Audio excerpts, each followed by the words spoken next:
Santula warna jambi alhamdulillah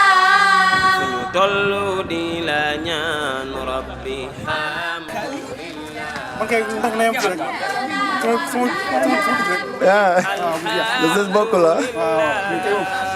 tollu di la ñaan rabbi alhamdulillah xewal yi bari na lool jam de manu ko lim alhamdulillah. Donc ñoo ngi nii maison des esclaves di waaj a dugg quoi donc gars yaa ngi nii def benn rang bu jub n'est-ce pas donc tako o taxaw ci rang bi soo ba léegi sonn nga wala sonn. sonn naa kay. xiif. xiif naa wa. da ngeen a sonn. sonn nañ kay. mais nag noo gisee tàngaay bi. tàngaay bi. jar na ko wala jaru ko quoi. jar na ko kay. la moo tax mu jar ko. parce que dañ ciy jànge te bi tamit dafa neex a xool moo tax. neex na si mais kon tey kontaan nga moom. donc c'est bon. donc ñoo ngi fii si prison de cellule des récalcitrants c'est-à-dire mooy ñi nga xam prisonniers en général dañoo têtu quoi mu ngi dëgër bopp. maintenant fii lañ lay dugal fii bu ñu la dugalee fii nii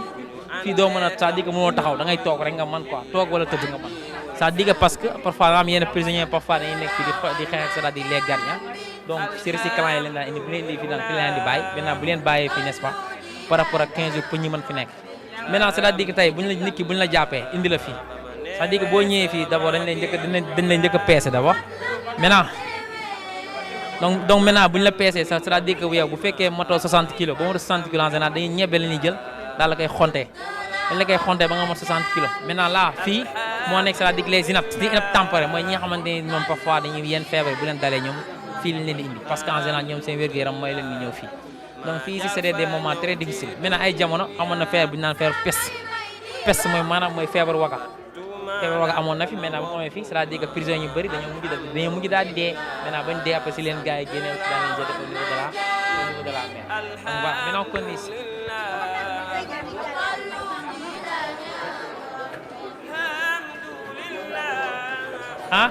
donc maintenant ici donc maintenant fii instant fii boo fi ñëwee nekk fi c'est-à-dire que jigéen wérul femme enceinte donc fii lañ lay indi donc jigéen ñu wérul en général ñoom fii lañ leen daan bàyyi donc pour ñu mën fi am fi xale maintenant bu ñu amee xale ba pare ñu doog leen jël doog yóbbu c'est-à-dire que seen prison yi. alhamdulillah suma feebare nga faj ma yow yaa am kattan suma jàqe nga musal donc maintenant ici alhamdulillah voilà fii aussi tam fii si couloir bi la nekkoon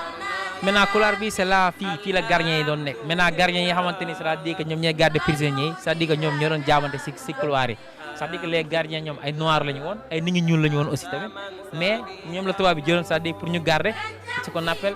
esclave bi donc esclave bi ñoom seen prison yi ñoo nekk ni c'est-à-dire ils sont séparés par différentes cellules donc après bu ñu jógee fii dañuy dem ce qu'on appelle aller sans retour.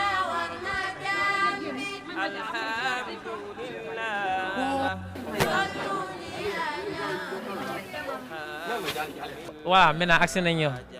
fi ñu doon wax naan porte aller sans retour donc fii c'est-à-dire que bu ñu daan jàpp prisonniers yi bi ñu la indee c'est-à-dire que fii la bato bi di taxaw maintenant bato bi bu taxawee fii en général soit leen moo am c'est-à-dire booy dem soit da nga naan adieu c'est-à-dire adieu l'Afrique maintenant la di adieu l'Afrique parce que en général soit da ngay dem ou bien soit c'est-à-dire bu mu dem c'est-à-dire soit da ngay cëppeel si ndox mi requin daal lay lekk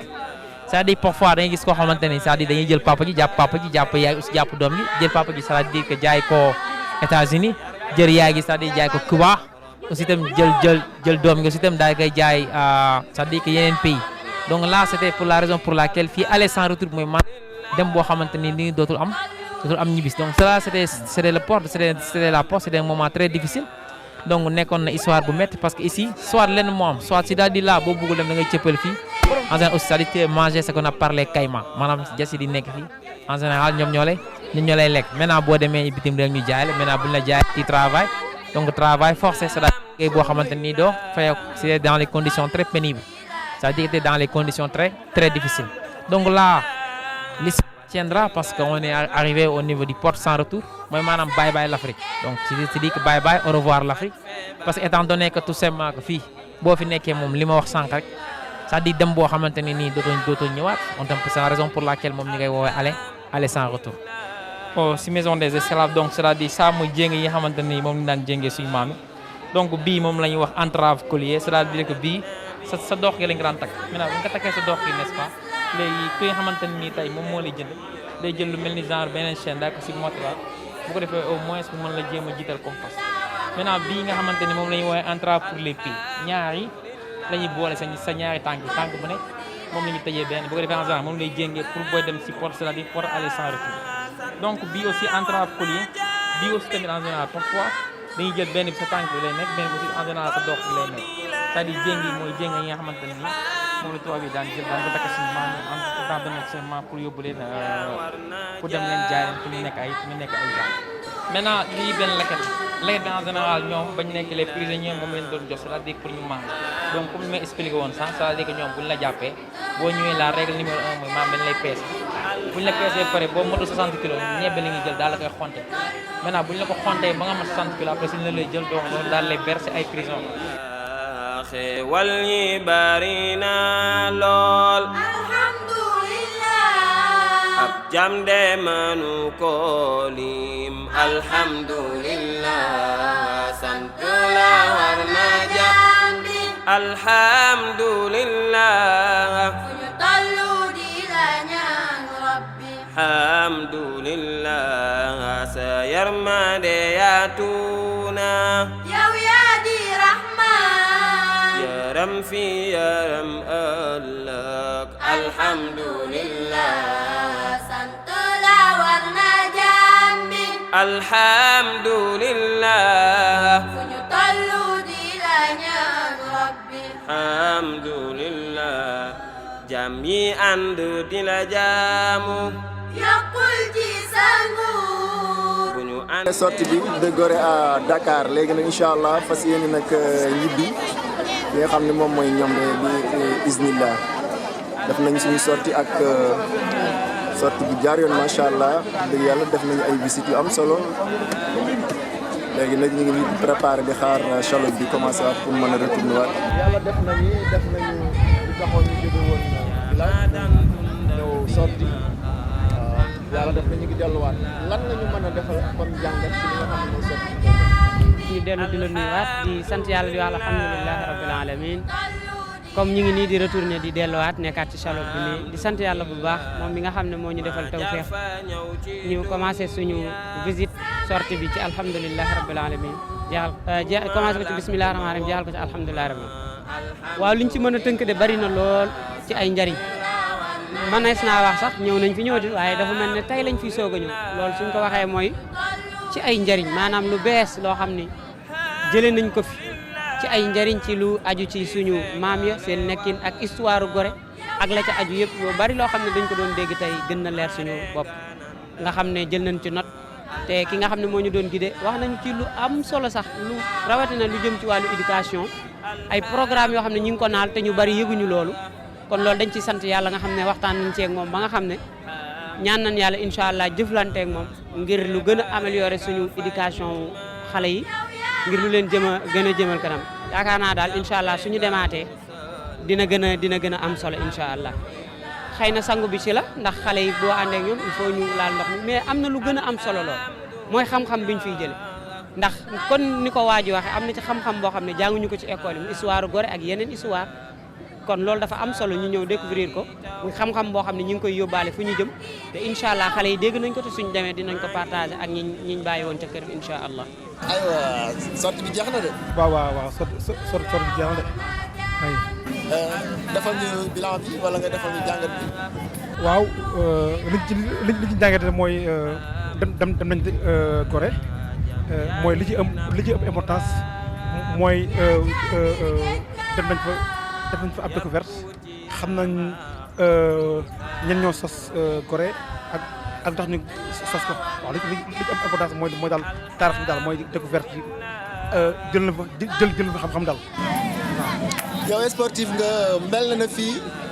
sport bi am na fi solo de ah. waaw vraiment sport bi am na fi solo aussi tamit am na discipline boo xam ne c'est la natation aussi tamit xam nga am na lu muy jënd nit ci doomu aadama ko tamit waaw ak aussi tamit dem nañ def marche xam nga yënga ci montagne sentir nga sa yaram di nga dépenser énergie waaw et tout ça waaw boo sonn woon tamit fii boo ñëwee visite rek ndax yow di nga ci montagne di nga sangu aussi tamit xam nga di nga dépenser beaucoup d'énergie waaw te aussi tamit di nga si ñax daal. waaye nan nga jàngee sortie bi à part ñun léegi pare nañ ñu ngi départ retour ñu ngi delluwaat fu ñu jóge woon yow nan nga ko gisee nan nga si jàngat lan moo si neex. jàngal nañ ci lu bari daal te aussi xam nañ kii histoire yu xewoon avant même léegi nii sax waaw. kon buñ ko defaraatoon fii nag 1 mois di nga ñëw. naa ñëwaat kay. waaw kon rëcc ñëw di ko. non non rëcc mais xam nañ si loo xamante ne xamuñu ko si woon neex na daal. pare nga pour ñëwaat buñ ko doon defar. ah. pare nga pour ñëwaat buñ ñëwoon 1 mois dañ koy organiser waat pare nga pour ñëwaat. waaw. di wax alhamdulilah xam naa si beneen yoon ni comme ni ko waxee rek xam naa daan ko gën a organiser waat bu baax a baax ndax organisation yoo xam naa gis nañ ne am na tuuti sooxe waaye xëy na amaana ñi ko def ñoom c'est la première fois xam naa moo tax waaye si beneen yoon xam naa dana gën a yaatu sax te du nekk solo lu personnel waaye day nekk loo xam ne école bi yëpp lay làmb comme ni ko waxee ndax bi yoon dafa xaw a féete benn côté waaye si beneen yoon incha allah daan ko gën a organiser ba gën koo yaatal ba comme nu ko daan defee bu njëkk rek ñu defee ko noo xamante ne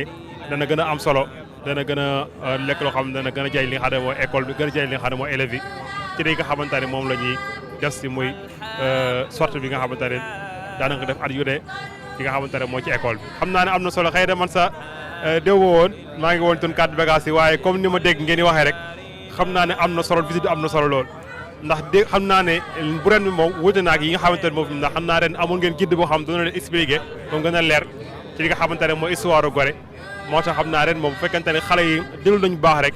yaakaar naa daan jëriñ bu baax a baax ci li nga xam ne mu sotti bi kon war na ne kon résultat bi nga xamante ne moom la doon bëgg kon war am nañ ko bu fekkente ne xale yi bàyyi nañ xel ci li nga xamante ne moom la waaye doon inspiré ci li nga xam ne mooy histoire Gorée.